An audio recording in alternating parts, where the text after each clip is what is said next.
احلى من البيتزا والذ منها بكتير، كمان غنية بالبروتين وغنية بالالياف، مشبعة جدا ومناسبة كمان لمقاومة الانسولين.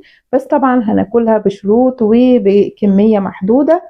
يلا نشوف الفيديو مع بعض، بس ما تنسوش الاشتراك في القناة واللايك والشير لو عجبكم الفيديو. انا هايدي مكرم، اخصائية تغذية علاجية، بقدم لكم الاكل بطريقة صحية وسهلة.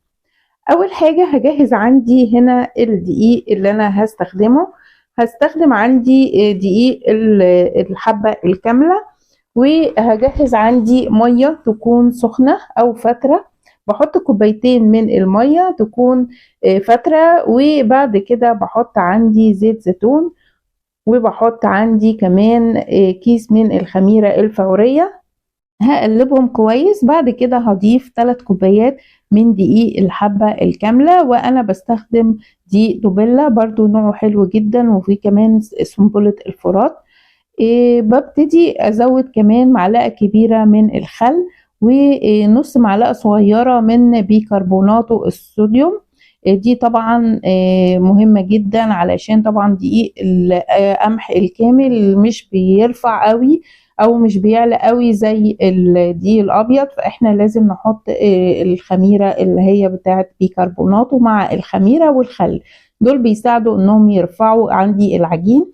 برش رشة من الملح. بضيف كمان بقى عندي بذور القرع معلقة كبيرة، والشوفان برضو معلقة كبيرة، وكمان بحط كمون معلقة صغيرة، بحط معلقة صغيرة من بذور الكتان. ممكن نحط كمان زي ما احنا نحب بقى فلفل ألوان. عندي برضو خلطة جميلة بستخدمها في الحشوات، هقول لكم برضو طريقتها بسرعة كده. وعندي كمان ضفت كمان عندي زيتون، وطبعا الزيتون حلو جدا، ممكن نحط زيتون اسمر او زيتون اخضر او نحط الاتنين مع بعض. ببتدي اقلب زي ما انتم شايفين العجينة بالسمك كده.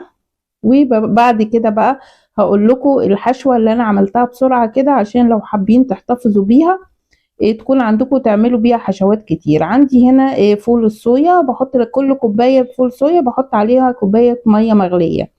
بجهز بقى عندي البصل، وحوالي معلقة كبيرة من زيت الزيتون، بصلاية برضو بحط مشروم. بحط بقى عندي الفول الصويا اللي انا جهزته، بس بشيل المية اللي فيه، لو في شوية مية ببتدي اعصره بايدي كده وبحطه على الخلطة. بحط كمان ممكن نص معلقة صغيرة من التوم، بحط مرقة خضار، ملح وفلفل بابريكا توم باودر بصل باودر. ودي تبقى عندي حشوة بستخدمها حلوة جدا، ممكن كمان نضيف عليها فلفل ألوان. استخدمتها قبل كده في حشوات كتيرة، منها حشوة البرغل أو الكوبيبة السوري، تحفة جدا. أنا هنا استخدمتها مع البيتزا اللي أنا عملتها، تعتبر بيتزا دي برضو بس بطريقة جديدة، يعني كل المكونات البيتزا موجودة فيها بس بطريقة جديدة.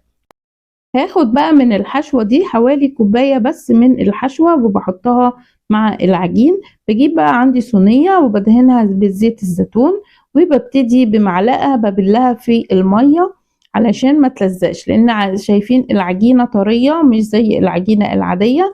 ببلها في المية، وبعد كده باخد منها قد معلقة، وطبعا المعلقة دي كبيرة مش زي اللي احنا بناكل منها، هي اكبر منها شوية.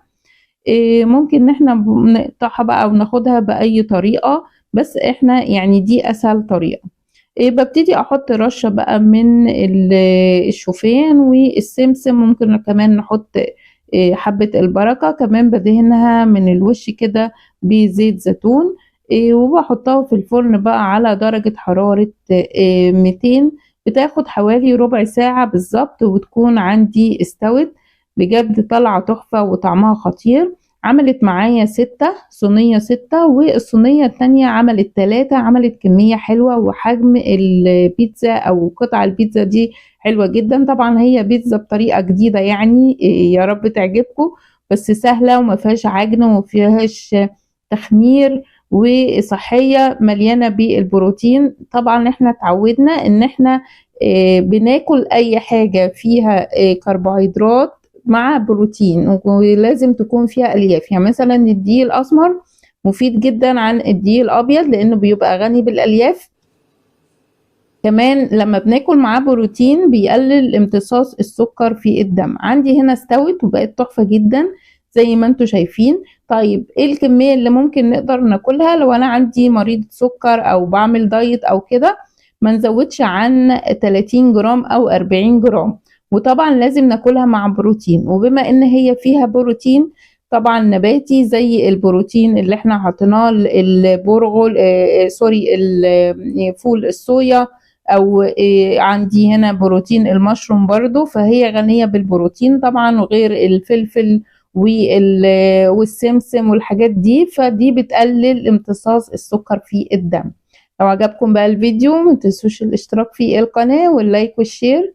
انا هايدي مكرم، اخصائية تغذية علاجية، وبقدم لكم الاكل بطريقة صحية. ما تنسوش بقى تقولوا لي بتتابعوني من انهي بلد، وعايزة اقول لكم ان تعليقاتكم بتفرحني جدا، ومنتظرة تعليقاتكم الجميلة ورأيكم في الوصفات اللي انا بقدمها.